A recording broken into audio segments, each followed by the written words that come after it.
What's up, guys? Just want to make a quick video on a couple mild upgrades I've made to my Arrma Kraton body and some upgrades that I'll be making in the near future here. I'm going to try to make the video pretty short, so let's check it out.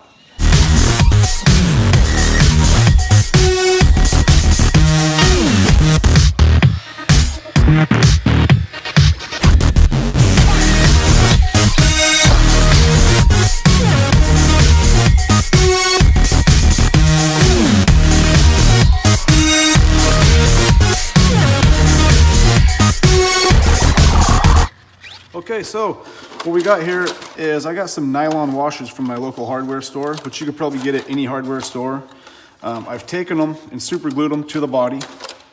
In hindsight, I think that it may make them kind of brittle with the body flexing. Maybe they'll pop off. If they do, I'll probably use silicone or maybe 3M double-sided sticky tape, which is an option that you could choose if you wanted to do this same thing. I think it's really going to help with keeping the pins from not ripping through the body. You could imagine if you got that pin on there and your body's getting beat, it's gonna rip the body and just tear those pins through there. So hopefully that'll help out there. Another little thing here you might notice, I added some zip ties on here. Now Arrma provides you with these rubbers on here, but I think if you pulled on these pins very many times, there's a pretty good chance it's just gonna rip them out. So I have these on here. You can just grab it here and pull them out. I can see with them sticking up, with the body mounted, if you come down a couple times and land hard, maybe it'll pull the pins out. I don't really know. I'm gonna kind of play it by ear. Maybe if that does happen, I'll cut them down a little bit and just leave a nub there to help me to pull them out.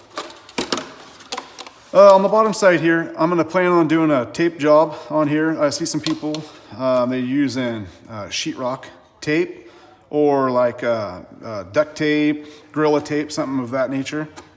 I'm gonna end up doing the same thing.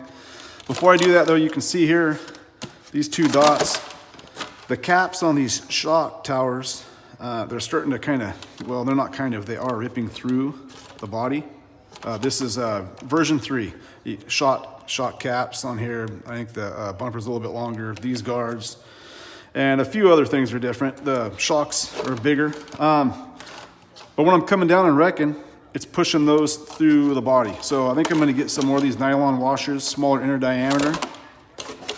I'll heat them up with the heat gun so they'll follow the contours of the body, and I'll silicone them in there however I end up mounting them in.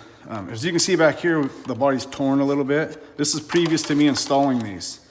So hopefully this is gonna help quite a bit. Another thing I think I've noticed is there's somewhat of a gap between this cage and the top of the body.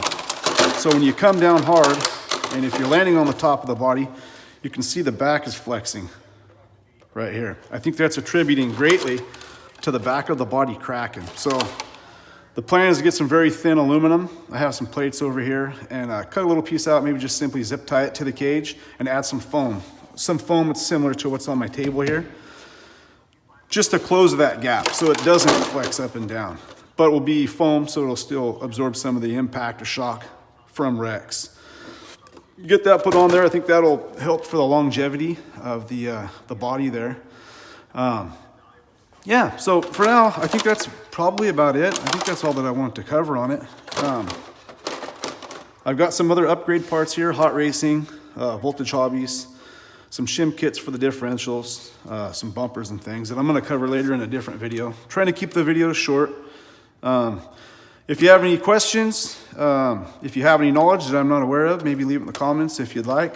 I definitely don't know everything, but I'm really liking this rig a lot. So yeah, we'll see you guys next time.